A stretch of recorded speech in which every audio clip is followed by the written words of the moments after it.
Mwanzo vilianza vipele tu katika maumbile yako au vinyama katika aidha katika korodani au katika uume.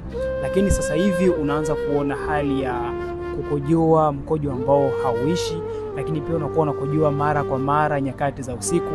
Wakati mwingine mkojo wako unachanganyika na damu. Sasa hizi ndo zile athari ambazo tulishawahi kuzieleza mwanzoni kwamba mtu ambaye anasumbuliwa na changamoto HPV huwa pia yuko hatarini kuweza kusababisha madhara katika tezi dume. Sasa ukiona hali kama hiyo imeanza kukupata, basi tambua ya kuwa tezi dume yako tayari imeshapata athari. Sasa unapoelekea ni kubaya, kwa sababu tezi dume ina kazi kubwa katika mwili wa mwanaume.